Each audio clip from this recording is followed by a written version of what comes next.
Hello, what's up mga ka-J-Vlog? Welcome ulit sa panibagong video. And for today's video, ibigay ko sa inyo yung top features ng Xiaomi Redmi Note 14 kung bakit maganda pa rin siyang i-purchase still ngayong late 2025. So tara, check natin.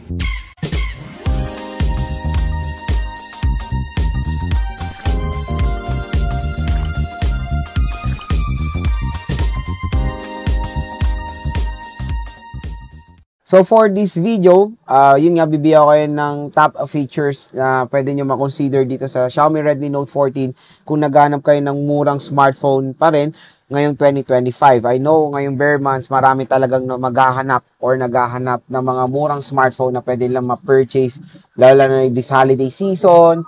Bare months yan, talamak na ngayon ang pagbili ng mga consumers, lalo na pang regalo, gagamit a new smartphone or mag-upgrade sila. Tapos meron silang certain kind of budgets na below 10,000 pesos. Ito, maganda rin i-consider ang Xiaomi Redmi Note 14. Kaya dito sa ating video, bibigyan ko kayo ng 5 features nitong smartphone na to. At kung interested nga rin pala kayo bumili ng Xiaomi Redmi Note 14 sa murang halaga at with voucher, dito lang kayo bibili sa ating view products dahil mura at bagsak presyo lang po itong Xiaomi Redmi Note 14. So, ang SRP nitong smartphone na to, meron siyang 3 variants. Meron tayong 7,999, 6GB 128 yan. Meron tayong 8,999 or almost 9,000 pesos, 8GB 128 at 9,999 pesos, 8GB 256. Pero again, expect nyo na mura lang yan dito sa ating view products kasi sa online kayo bibili or sa official store yan ni Xiaomi sa online, kaya no worries. Tapos, meron kasing special voucher na naghihintay para sa inyo. Kaya expect nyo yung mga sinabi kong presyo, makukuha nyo pa siya ng mas mababa. Feature na nagustuhan ko dito or top feature na itong Xiaomi Redmi Note 14 is of course the display. Pag i-focus yung display ng Xiaomi Redmi Note 14, ang unang mapapansin nyo, naka-AMOLED display na itong device na to, na isa sa pinakamaganda na display when it comes sa entry-level segment. At isa si Xiaomi Redmi Note 4 Note series na nagkaroon ng AMOLED sa entry-level smartphone. At nagsimula na rin gumaya ang Transsion at mga ibang brands na which is yan na talaga ang pinaka-the best display for this kind of price tag. So, AMOLED display na very sharp, very vibrant, magandang color reproduction niya. Kaya pag naglalaro ko dito sa Xiaomi Redmi Note 14, again, itong Note 14, meron pa yan sa father ko, binigay ko yan sa father ko. As, so far, sobrang nagugustuhan niya yung display ng Note 14.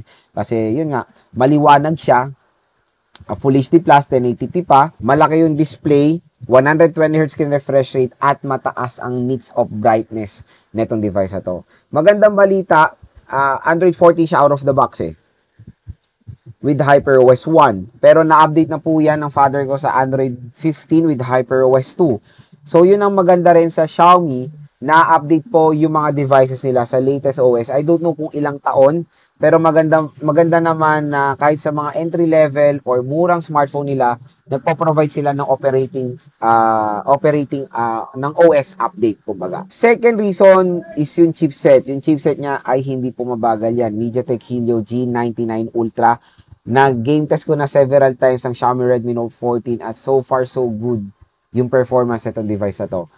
ML, COD, Honor of Kings, even Genshin Impact, kayang-kaya po ng G99 Ultra. Kayang-kaya niya yan, again, depende sa settings. Pero kung MLs, Honor of Kings, yung mga ganyan, yung mga MOBA games, or yung 5v5, is maning-mani lang yan dito sa Note 14. Tapos, ang maganda pa doon, dahil AMOLED siya, na-enhance pa yung graphics na nilalaro nyo dahil mas nagiging vibrant pa or nagiging sharp pa yung display mo. So, which is napakagandang terno na ito napakaganda talagang terno ang AMOLED display. So, chipset, hindi po mabagal yan. Yun yung second na So, yun yung pangalawang top feature niya. Pangatlo is yung camera. Camera talaga ng Note 14 series, nagfo-focus yan sa AI So, 108 megapixel main camera ito and solid ang ganda ng camera performance itong Xiaomi Redmi Note 14 na sige, magpapakita ko ng mga photo samples din netong smartphone na to dito sa ating video para rin mabalikan nyo yung itsura or yung quality ng camera netong smartphone na to.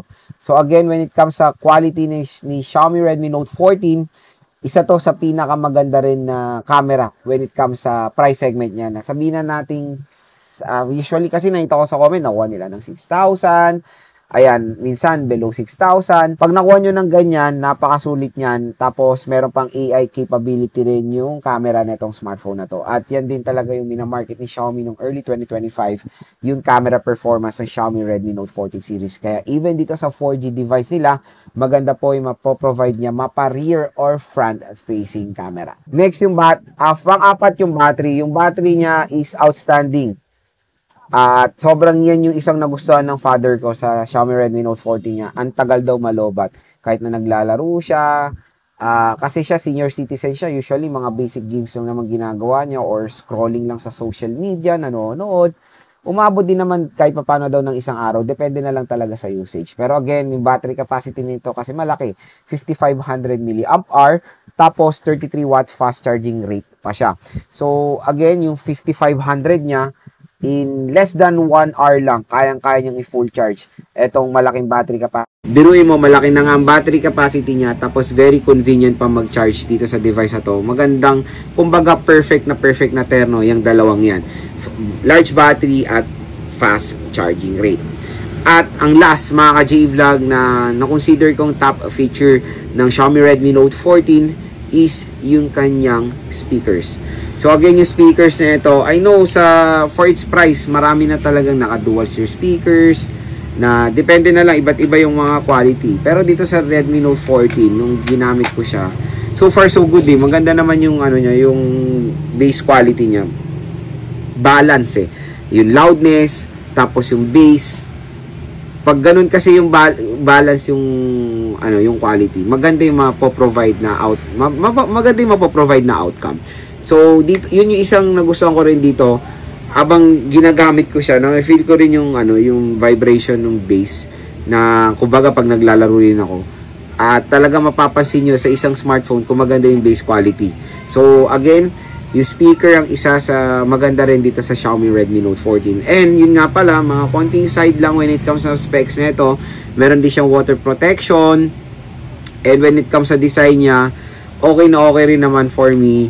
Kasi marami rin naghahanap ng smartphone na meron magandang design. Dito sa Xiaomi Redmi Note 14, minimalist siya.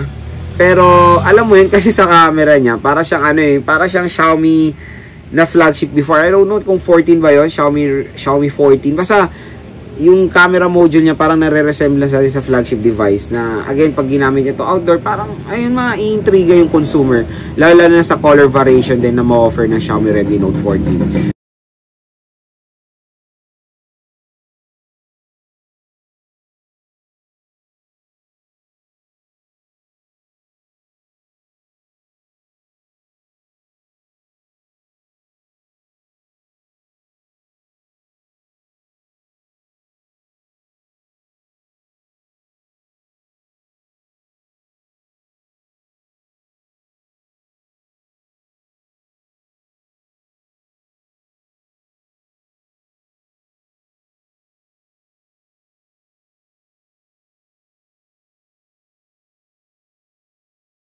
So again, mga ka-J-Vlog, yan ang ating top 5 features na pwede makonsider nyo dito sa Xiaomi Redmi Note 14 na bilhin.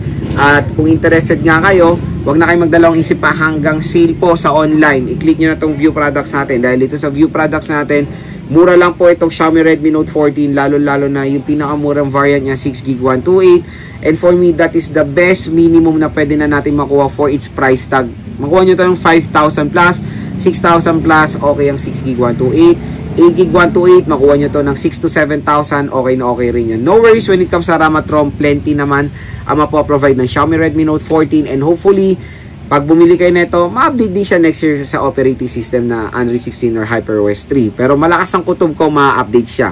Kaya longevity ng Xiaomi Redmi Note 14, no worries, nandun yan mga ka-J-Vlog. Matagal nyo po magagamit din itong device na to kasi na-update siya ng operating system. Snappy naman yung chipset niya kahit papaano. At syempre, kung gusto nyo talagang ma-enjoy ng mata nyo yung quality ng isang display, consider nyo na itong Xiaomi Redmi Note 14. Hindi kayo magsisisi sa display ng smartphone na to. Murang halaga lang, pero meron na magandang camera performance, magandang battery, magandang design, at marami pang iba.